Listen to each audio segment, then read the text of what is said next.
Venezolana explica cómo saber que tu país está a punto de convertirse en una dictadura socialista comunista. ¿Te suena de algo?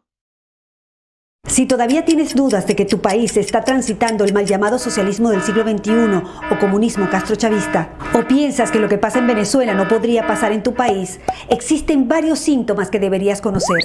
¿Te lo digo o no te lo digo? ¿Te lo digo o no te lo digo? Te lo digo. Lo primero que debes saber es que los venezolanos tampoco creíamos que lo que pasaba en Cuba nos podría llegar a pasar, pero pasó. Tenemos que estar muy alerta porque el modelo bolivariano castrochavista madurista muta, se transforma adaptándose a la idiosincrasia de cada país. Ya no usan la fuerza para tomar el poder porque dicen que se ve mal, pero sí para mantenerse. Ingresan al poder utilizando nuestras herramientas democráticas para luego manipularlas a favor del modelo. Modifican la Constitución, destruyen las instituciones y establecen el piso jurídico para convertir lo ilegal en legal y lo legal en ilegal. Destrucción económica, política, social, familiar, moral, destrucción del lenguaje. Desacreditan, subestiman y menosprecian el esfuerzo del trabajo real, la preparación, la educación. Te hacen creer que el mérito no es importante, que ganarte las cosas con tu propio esfuerzo no tiene ningún sentido. Trazan una línea para dividir a la población entre ricos y pobres e incentivan el odio entre clases.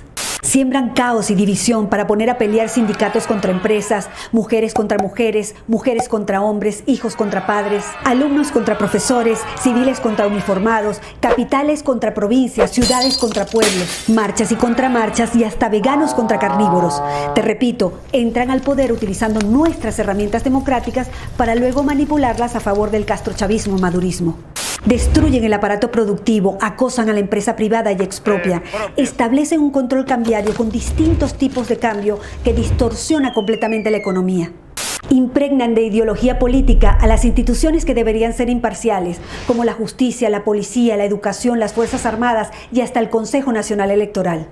Y cuando esos organismos no se alinean con su ideología, crean organismos paralelos, como embajadas paralelas, alcaldías paralelas, colectivos armados, milicianos y paramilitares. Y para ello, previamente desarman a la población para que nunca genere resistencia.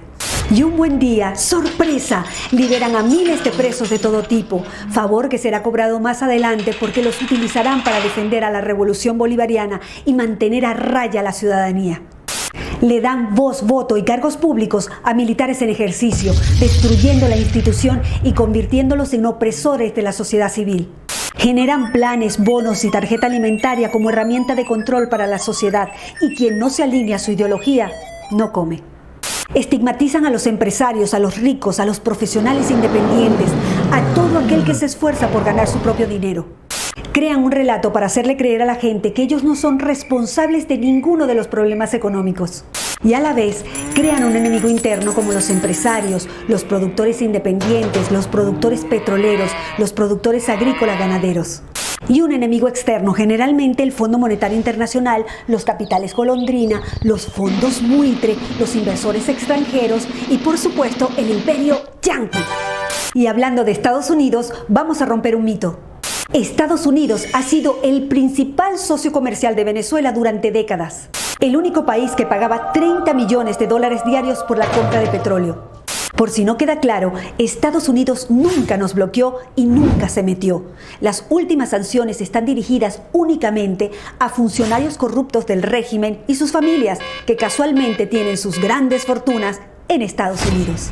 Son expertos en propaganda política. Cuando ocurre algo importante, generan desinformación con noticias bizarras, absurdas, ridículas, desenfocándonos de lo importante y enfocándonos en lo frívolo e irrelevante.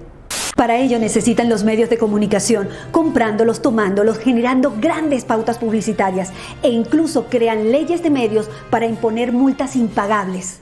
Por ejemplo, en Venezuela cerraron más de 3.500 medios de comunicación entre televisión, prensa, radio y medios digitales. Y cancelaron la transmisión de señales nacionales e internacionales de noticias. Encuentran la manera de diluir la división de poderes y crean nuevos poderes alineados a su ideología.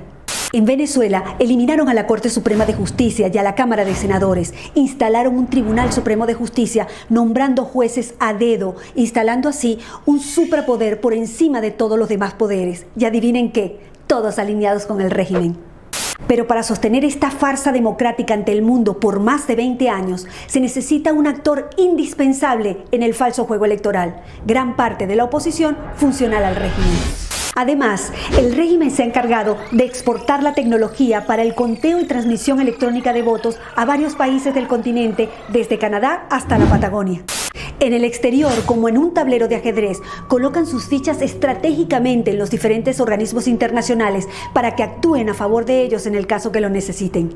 Por eso es tan importante proteger las instituciones y cuidar la democracia, porque si la pierden, no habrá organismo internacional que pueda ayudarlos a rescatarla rápidamente. En Venezuela no hay una dictadura, hay una tiranía constitucional. En Venezuela no hay una crisis humanitaria, hay un genocidio, es un Estado fallido. No son políticos que se corrompieron en el camino, son criminales que tomaron el poder. No es casualidad que en los países donde no se han podido instalar generen caos, violencia y destrucción organizada. Tampoco es casualidad que los aliados y socios del régimen tirano venezolano viajen constantemente a Cuba para recibir directrices y seguir aplicando el plan en los diferentes países. Sabiendo que las leyes nacionales e internacionales garantizan la soberanía y a la vez la impunidad, está claro que podríamos sacar al tirano, mas no a la tiranía. Una tiranía enquistada en el poder, creando metástasis en todo el continente. Estos son solo algunos de los síntomas, pero hay muchos otros. Recuerda que se van adaptando a la idiosincrasia de cada país. Es bueno que te des cuenta de una vez que este tipo de regímenes primero te rompe las piernas y después te da las muletas para que se lo agradezcas. En ese contexto, cuando abras los ojos, te darás cuenta que todos los problemas políticos, sociales, económicos, de educación, de salud, no son errores. Todo está hecho a propósito. El compromiso ciudadano es vital. Si un país no tiene sus instituciones sólidas y fuertes, el socialismo del siglo XXI es un virus letal. Difunde, tú eres el medio. Si te ha gustado el vídeo, no olvides de darle al like y suscribirte.